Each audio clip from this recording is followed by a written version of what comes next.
when I talk to people about doing the future authoring program, they often put it off. And it's not surprising because it's hard. But it's more than that. They think, well, I don't know how to write.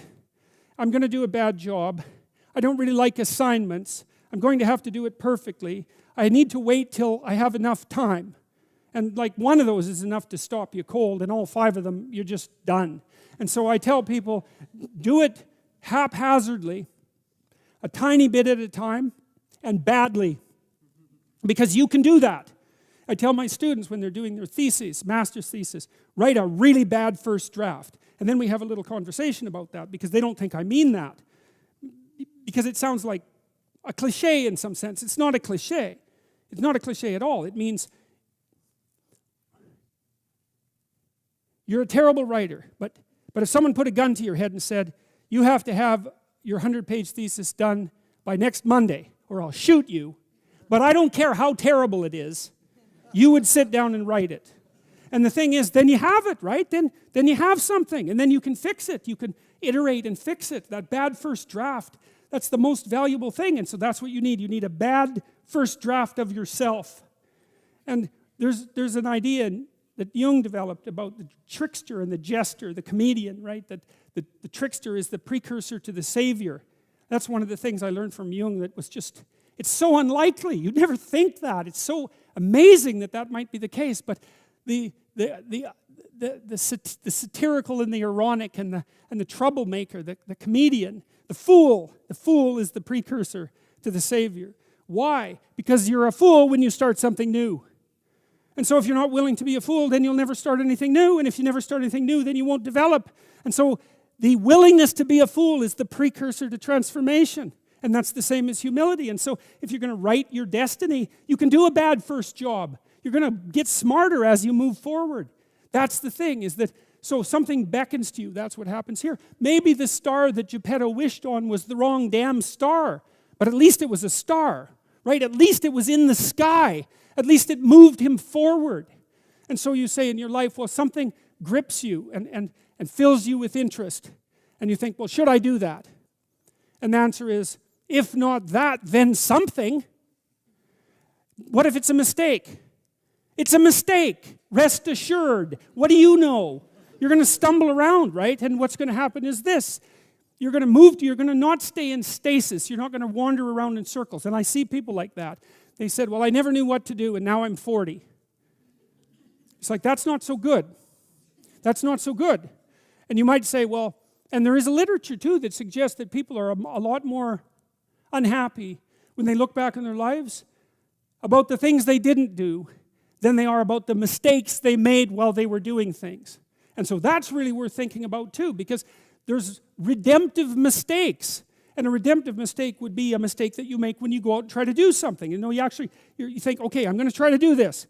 When you're not good at it, you make a bunch of mistakes. It's like, well, what's the consequence? If you pay attention, is you're not quite so stupid anymore. That's the thing, is you've been informed by the results of your errors. And so what happens is you follow the beacon, you follow the light. And you're blind, so you don't know where the light is. It's dimly apprehended only, and you're afraid to follow it. But you decide to take some stumbling steps towards it. And as you take stumbling steps towards it, you become illuminated and enlightened and informed because of the nature of your experience, because you're pushing yourself beyond where you are, and you're going into the country that you have not yet been in, and you learn something. And so what happens then is the star moves.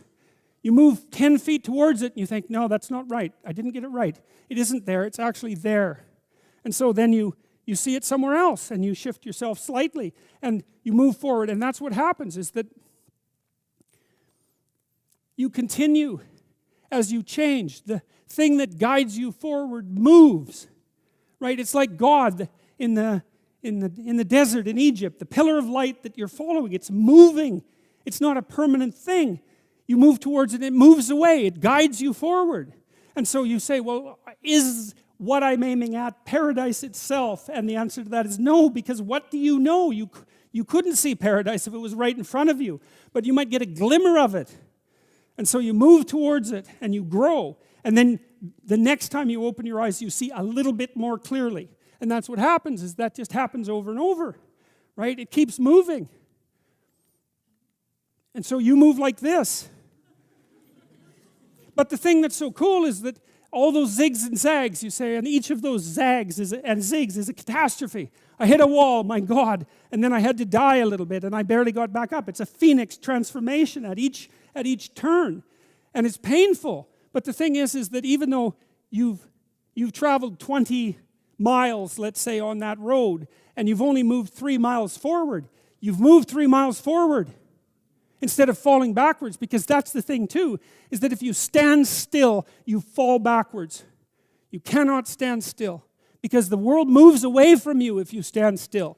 And there's no stasis, there's only backwards. And so if you're not moving forwards, then you're moving backwards. And that's more of the underlying truth of the Matthew principle. To those who have everything, more will be given. From those who have nothing, everything will be taken. It's a warning.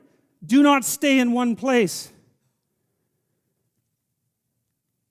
Well, as you zig and zag, maybe the cataclysm of each transformation starts to lessen. There's not so much of you that has to die with every mistake.